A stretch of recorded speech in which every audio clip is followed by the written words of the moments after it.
Hey y'all, welcome back to the Fem Rap Politics playlist. It's Destiny. And quick disclaimer before we even move any forward, I'm currently sick right now, but I wanted to come on here and give you guys some content because I'm not feeling well. Plus, I'm going to be busy for the next couple days. So, yeah, I wanted to do this for you guys. So, we're going to talk about what happened on Twitter between Cardi B and social media influencer Rayon and how that spilled into Ice Spice. Okay. But before we get there, please, speaking of Cardi B, did you guys see the video that I uploaded just the other day, real versus fake rappers and why Cardi B is scared bricks? Okay, make sure you guys go see that. But in this sort of like game of female rap politics, like Ice kind of got sun today. But I want to take you guys back from the beginning because I know that you probably heard everything that happened already. So let me take you guys back to how this all started. Social media influencer Raymonte, I don't know a lot about him. I don't follow him, but he took to social media because he recently had a birthday trip and it got recognized by Essence, but he's not being sponsored by any sort of like uh, what's it called? Like platforms, right? Like they're not sponsoring him, right? And so like he was just expressing his frustrations regarding that. So let's listen in a little bit. Speaking on colorism. So I wasn't going to talk about this anymore because it was like, y'all know I don't like to drag things out. But the videos y'all keep saying I'm ghetto and and it throws me off because none of my videos am I walking up people selling them empty. They person give me everything you got. I don't think I'm as. So the claim is that people are telling him that he is not getting sponsored by corporations because he is quote unquote ghetto.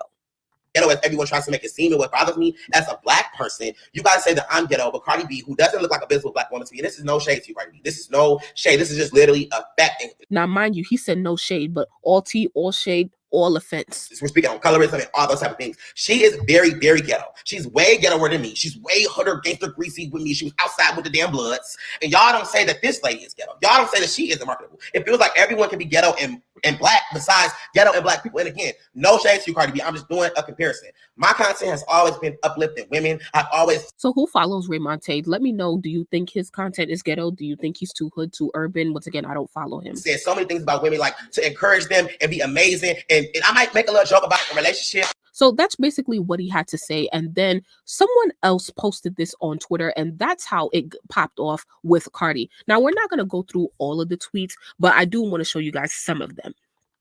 So Cardi B starts going off and she's like, why does everybody make me their punching bag? It's my day off. I just want to chill. So she says, it's crazy because when I became famous, people said I'm ghetto, talk S about my accent, call me dumb because of the way I speak, say I got no cooth, talk about my teeth, my braids, my two buns. And to this day, no matter what I accomplish, I still get called a stripper, all because I'm from the ghetto. People misinterpret me because apparently I'm loud and ghetto to this day. People call me a hood rat and all. When I sat down with Bernie Sanders and Joe Biden, they still call me a ghetto stripper. So Raymonte bites back and says, why are you getting so mad at the comparison? I'm saying you are successful and reach heights that visibly black people, ghetto people have a harder time reaching. They act just like you. I'm not saying that you don't deserve success or how you act is bad. I'm saying that if someone that was my color or darker acts the same way, we will never receive the same awards or love.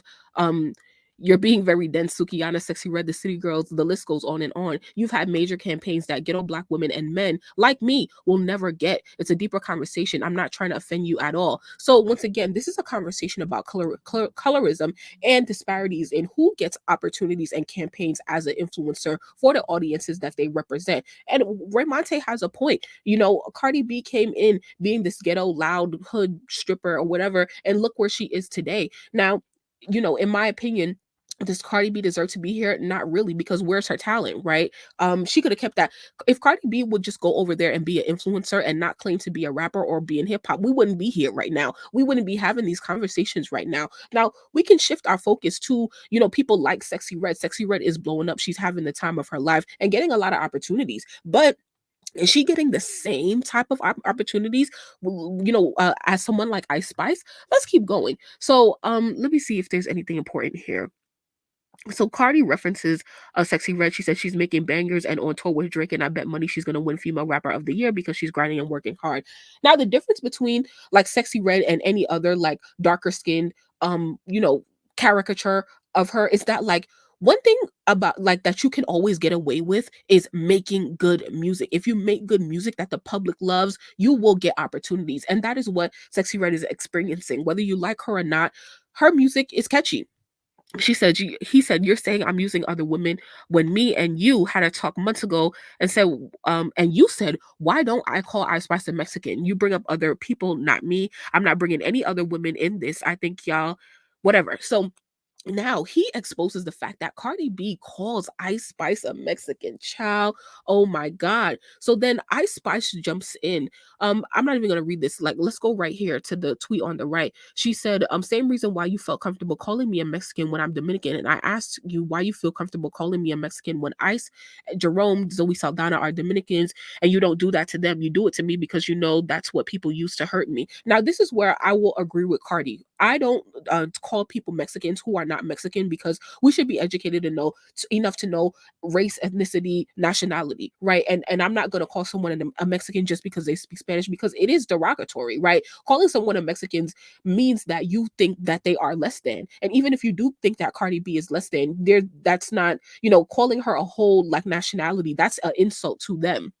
So anyway, she goes on to give Raymante advice about like how Cardi B back in 2016, she only got $200 per post from Fashion Nova, and now she does brand deals for no less than 5 million. Great for you, Cardi, but the disparity there is that as we grow and learn in our careers and business, it's time to reach back and give other people advice so that they don't go through the same things that you did, right? So even though you had to wait so long for the biggest deal of your life, other people shouldn't really have to wait that long, right? Especially if they provide a more value. So anyway, Ice clocks Cardi. She says, "No offense, Barty, because I have a Dominican parent." So Ice is saying, "Child, I'm actually black because one of my parents is black, but you're not, right?" So then Cardi comes back and says, "I think there might be some confusion on what I said. I asked why he feels so comfortable calling me Mexican. I'm Trini and one parent is Dominican." So she says all of that, and then she says to Ice Spice, like, "Yo, like, give me the send me the picture that we took at Vanity Fair." And here she goes, de lo mio.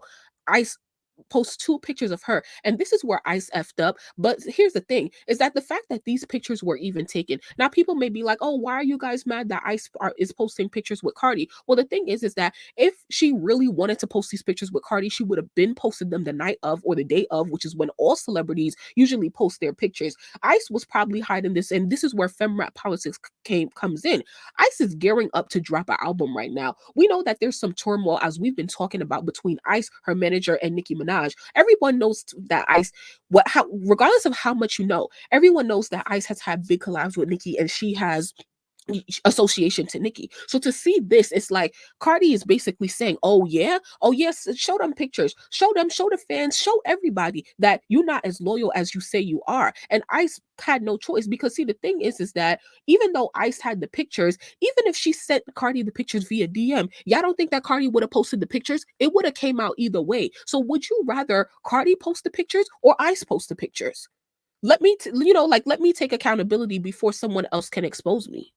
And so basically, a lot of people have learned today that maybe Ice isn't as loyal as she says she is. And once again, or we think she should be, right? But I just want to know what you guys think about this, for real, for real. Does this make you look at Ice any differently or not? I don't really personally expect any loyalty from anyone in this game, for real. And that's why when it comes to, excuse me, some fans, like, the fact that some people even parade these girls even when Nicki co-signs them, I feel like that's a problem, because now everybody has to eat their words. Everyone is eating their words. And what do you guys think this means for Nicki? What does this mean for fem rap politics? Like, does Ice need to really clean up her act, or does it not matter? I want to know what you guys think. So let me know in the comments. Thank you guys so much for listening until the end. Please like this video. Let me know your thoughts in the comments, and I will see you in the next one.